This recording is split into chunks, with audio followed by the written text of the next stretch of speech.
La question étant de trouver l'aire d'un triangle avec des informations.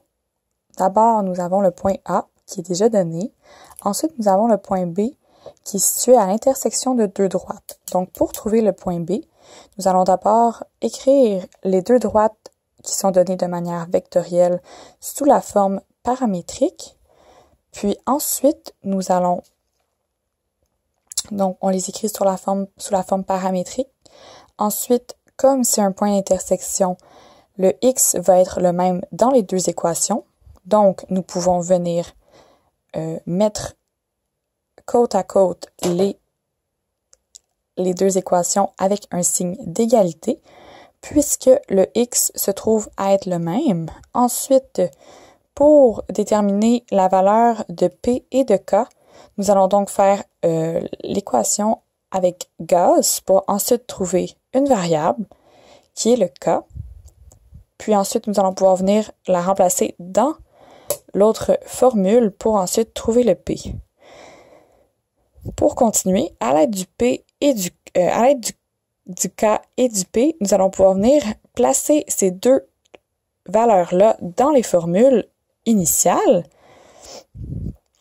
pour s'assurer que le point d'intersection donne bien le même. Donc, ici, nous avons le point qui est de -3, 5 et 5. Pour continuer, on doit trouver le point C qui est formé à l'intersection de la droite et du plan. Pour trouver l'intersection de la droite et d'un plan, nous devons prendre l'équation paramétrique de la droite, puis venir l'insérer dans la formule du plan. Donc, c'est ce qu'on a fait ici,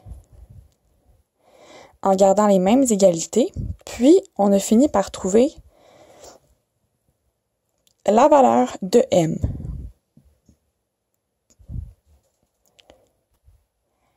Avec la valeur de M, nous avons été capables de l'insérer dans l'équation paramétrique de la droite pour ensuite trouver le point que cela formait, c'est-à-dire -49, -99 et 20. Pour trouver finalement l'aire à l'aide des trois points que nous avons, il suffit d'utiliser le fait qu'un triangle est la moitié d'un parallélogramme.